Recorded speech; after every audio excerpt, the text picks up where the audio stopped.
Mosquito ovicidal traps. The mosquito ovicidal trap's major accomplishment is that it significantly reduced mosquito densities and dengue virus transmission in various schools and committees nationwide according to the Civil Service Commission.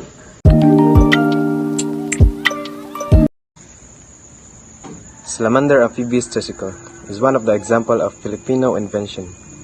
Salamander is useful invention that has a lot of potentials.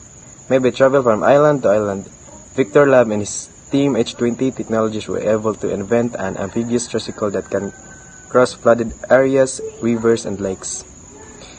If you are into a car customization, the name Atoy Lab will certainly ring a bell.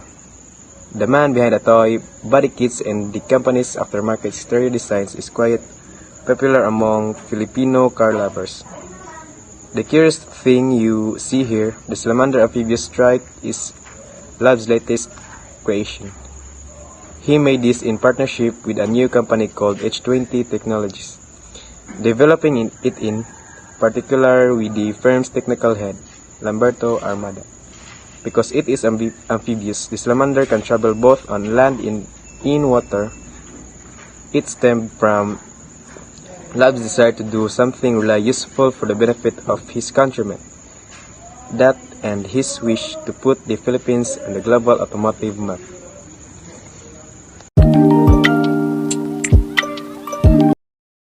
Philippine inventions.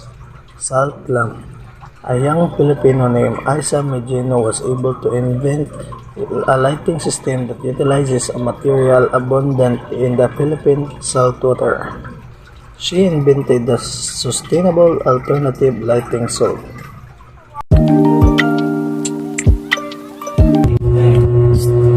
It was developed a modern type of old jeepneys. It was eventually accepted by the people in period, which was called the birth of astronomy. The first locally produced e-jeepney was launched in 2008 and started to transport passengers for free in Makati. In 2009, the one who invented the e-jeepney is namely called the King of the Road, the electric jeepney, and was introduced in the country by the visionary Mr. Gilbert Bscrim in 2007. This was very helpful to us commuters since the old jeepneys have limits on their passengers, while the e-jeepneys don't have any limits on their passengers.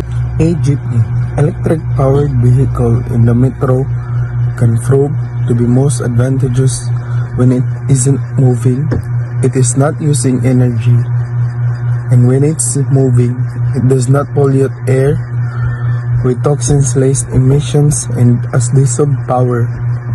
Jeepneys plus the daily electric charge of an e-jeepney would cost around $150, way below the daily gasoline expense of about 1,000 passengers.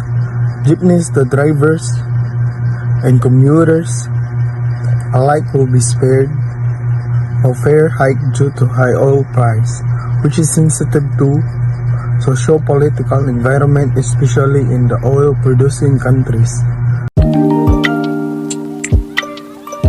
Incubator.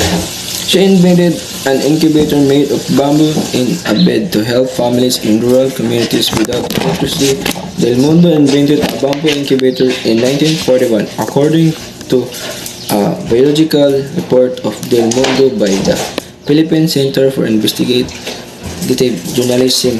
The physician makeshift incubator was composed of two native laundry baskets made of bamboo. Made of different sizes, the baskets were placed on inside the other. She would then put hot water bottles all around and between the basket and regulate the body temperature of babies. I put a little hood over it and attach oxygen for the baby. So one of Philippine invention is, despite being considered a developing country, the Philippines also contribute to the global advancement of S&T. Many of the discoveries and inventions made by Filipinos are therefore built from indigenous materials or created to adapt to the harsh tropical environment.